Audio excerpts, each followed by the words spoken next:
In today's video, I want to share with you my 2024 target buck. I typically don't go into the season with a single deer in mind that I want to hunt and go after all year long. I'm almost dedicating 2024 to this public land buck that me and Nico came across at the end of last season while hunting some late season food on a piece of public ground not too far away from me. And after the season went by, I had this deer in my mind, and I typically go shed hunting a couple times a year, don't really do any good. And I might find one, and it's usually a small one, if that. But I went to check on this new field not too far away from where we saw a pretty big buck while we were hunting there at the end of the year. I was able to come across a gigantic shed, and it was just laying straight out in the middle of the crop field, plain as day. I was able to bring that one back with me, and about a week went by, and I thought, I better get back out there and see if I can find the other side to that thing. And lo and behold, I took my dad back out, and I was coming across a trail leading into the field, and right on the edge of the field and in the edge of the weeds was another really good sized antler. And I was excited because one side that I had found the week before was a 5-point side, and I thought that deer was probably a 10-pointer in the 160 plus inch range. And then the second shed that I found only had 4 points on one side. So I thought, hey, we've got a 10-pointer and an 8-pointer in here, and they're both really good deer. So I might have just stumbled on to where I'm going to spend a lot of time next season. Well, I got to looking a little bit closer and realized that this was a matching set of sheds, a 9-pointer. And when I scored this buck, I was surprised that it was in the 155 inch range, and I think that was with like a 17 or 18 inch spread. So this deer has a ton of mass, and I'll go ahead and pull up the sheds for you now and show you. So this is the first side that I found sitting out in the field. You can see I got 1, 2, 3, 4, pretty short brow tine for the 5th point. I was super excited to have this shed, and then after I went back a week later, I was able to come across this 8-point side here. You got 1, 2, 3, 4. I guess I should have called it a 4-point side, but an 8-pointer. So I'll show you these two together. And I wish the camera could do it justice, but it just doesn't do it justice. We've got really good mass all over these antlers, and that's really what I think gets it into the 150 inch range. You got a pretty tall G2 on this one. G3 is pretty good, but overall, I'm going to set out for 2024 to make this my target buck. And part of the reason I'm doing this is because it's a public land buck, and part of me just loves a challenge. It's like going out on a public land elk hunt. You got like 5 to 10% odds of getting it done on a bull. Well, this is a little bit better odds, but there's so much pressure around these bucks. You really got to earn it whenever you get one. So my current plan is to hunt this deer the first month of the season and the last month of the season. And I think I'm going to leave that rut, that November stretch, probably alone and come back home and hunt mostly around the house and some properties that we've got around here.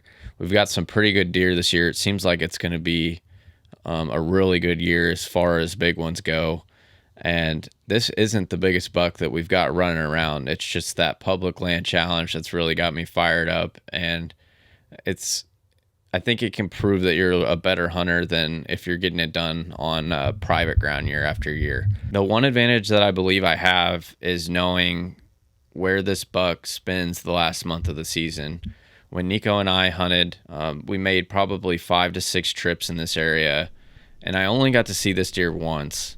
But he was within a bachelor group of bucks at the very end of the year feeding, and him along with another deer was about the same size. So he's not the only one in there, but I know where his late winter range is at. I don't know if he's in the same early season pattern as he is winter pattern.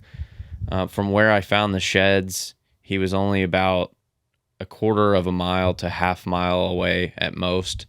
So I feel like I've got a pretty good idea of where he's going to be at, or at least be between.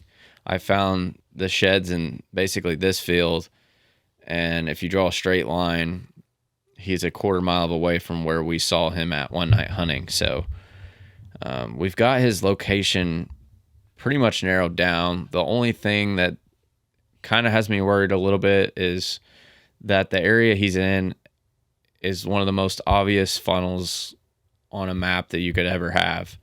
And it's highly, highly, highly pressured during the month of November and probably even late October. So my theory on this deer is that he probably spends the first week or two on this piece of ground. And then after he gets pressured a little bit from public land hunters coming in and out, I'm thinking he moves to the closest private ground, which is really, really close to the border here. So that's kind of why I'm focused on the first couple weeks to first month of the season with this buck. And then I think I'm going to back out and basically just leave the area alone and come back home and hunt stuff that I'm familiar with that's not as pressured. And then I'll get back after this buck. If I can't get him early on, I'll get back after him probably late December to when the season goes out in mid-January. So it looks like it's going to be an exciting 2024 and 25 deer season here. And I would love to put this public land buck on the ground. And if not me, maybe Nico will. And I'll be able to kind of complete the circle here. I've seen him in person, scouted the area pretty good, found his set of matching sheds, and then to get him home and get him on the wall and on the grill would be just icing on the cake. So like I said earlier, if you guys have any strategic ideas on how to bring this buck home, drop them in the comments below, and maybe you'll teach me something today that will help me out this season. And I hope to share this whole journey with you this year, and hopefully we end up on the right side of it. So go ahead, like, subscribe, and stay tuned here. We've got a lot of different videos coming at you. We're going to try to get more and more out as deer season approaches, and hopefully teach each other a few things, and if not, at least provide some entertainment.